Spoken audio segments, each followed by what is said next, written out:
Okay, here's the Pittsburgh seam. I made this with a pair of hand seamers and a hammer. That's what we come up with. So, I'm going to show you how to make this. It's real simple. Okay, I'm going to show you how to do a Pittsburgh seam. What I want to do first is just bend the metal back as far as I can with the benders. It's about an inch, I guess.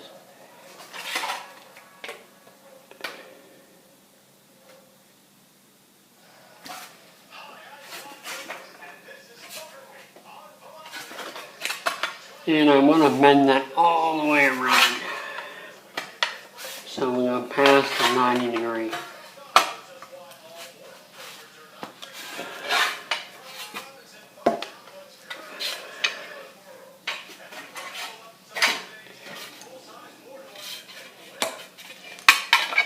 And eventually you'll need a hammer to make this seam nice and tight. We don't want to make it tight yet.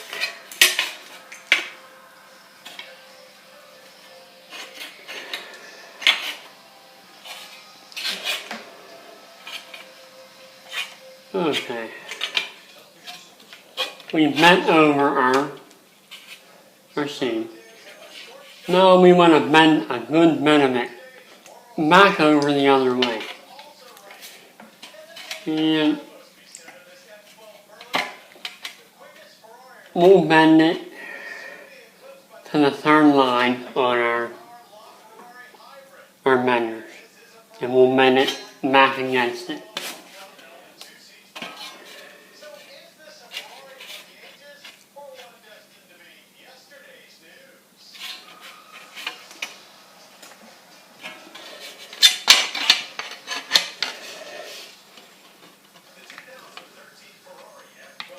I just want to show you this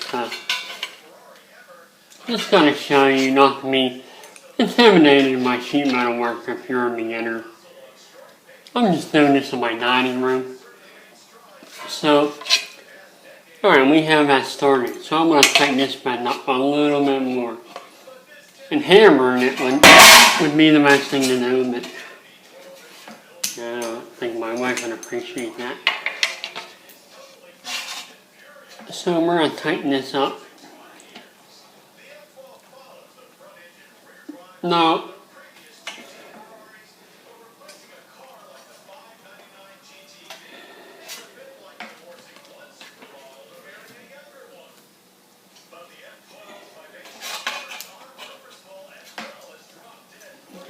make a nice tight seam there. That'll help you bend it back. You can see here, we started our other seam back the other way. And we'll continue to bend it.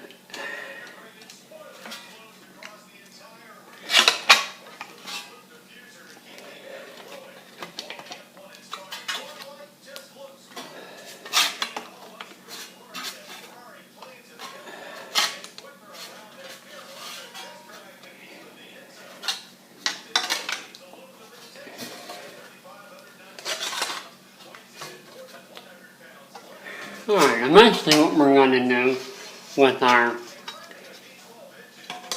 Pittsburgh seam that we're creating, we're going to try to make a bonnet on our own using this seam.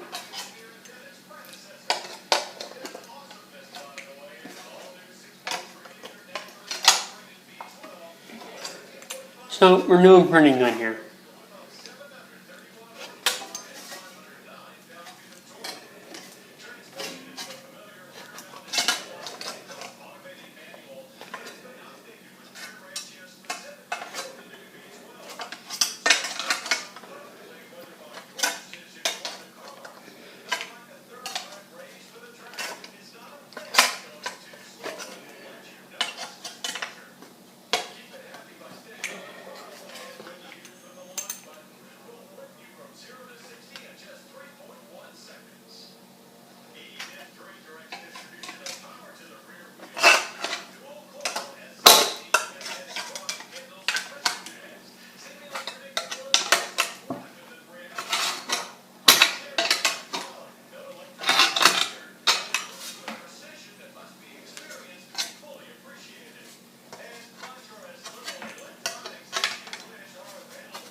Okay, we have that bent, and now what I'll do is I'll bend another piece to go into that Pittsburgh seam.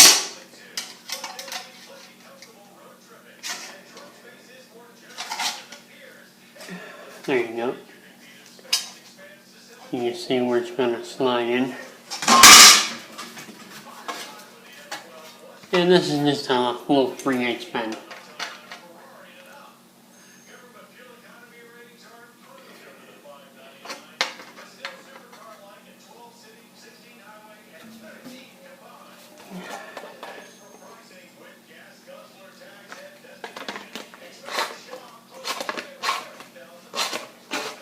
Okay, there's our 3/8 bend there.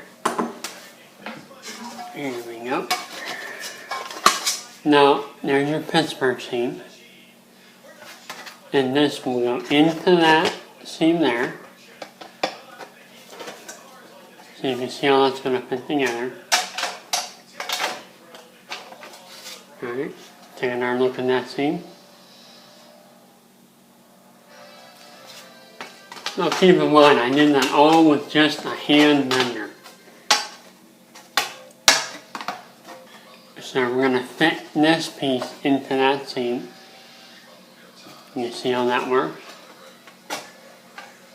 Slide that in.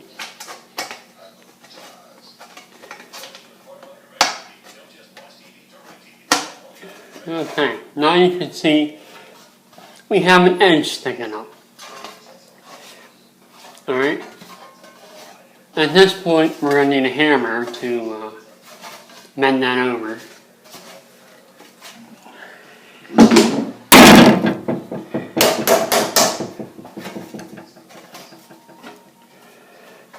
So we're going to hammer that edge over.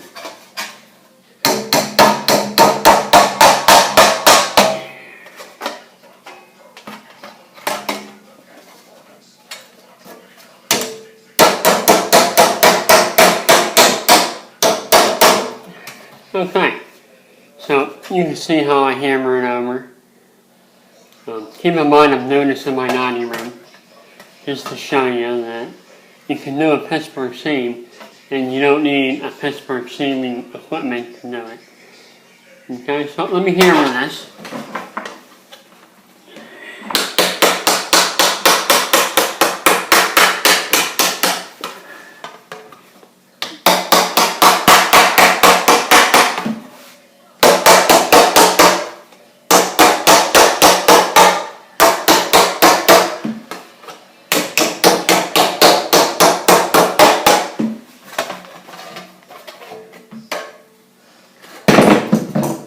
Okay, there you have it. There's your good view of your Pittsburgh seam. So it is possible to make a Pittsburgh seam in your dining room with a pair of benders and a hammer. But I just wanted to show you this, basically because we're going to take this, being able to make a Pittsburgh seam like this by hand, and we're going to make a modern from it. Of course we're going to do a nicer Pittsburgh seam where we can hammer that. But I just wanted to show you, how you go ahead and bend that over like that. Now, when you make a Pittsburgh seam, this is all flat. You'll hammer this all together. Okay, so you'll hammer this top down over top of that. And that's how you make a Pittsburgh seam. So we will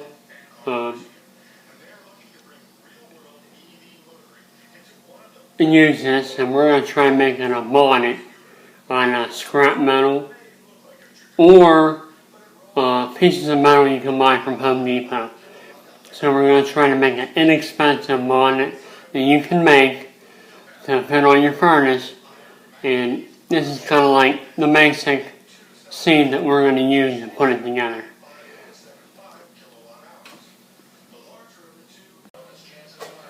Okay, I was able to hammer this seam up, and you can see that it's a Pittsburgh seam.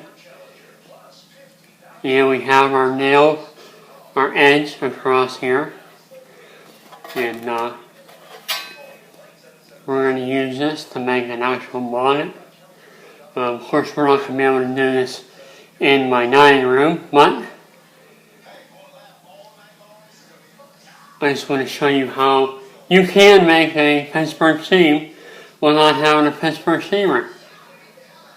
So, all I had was a pair of seamers and, I put it together. So you can actually make bonnets or other pieces of metal. Or you can even make square ductwork, on both sides you wanted to make. But the Pittsburgh seam is the seam that's used. It's very strong. So there it is. We'll be using this seam on a lot bigger project, a lot bigger scale.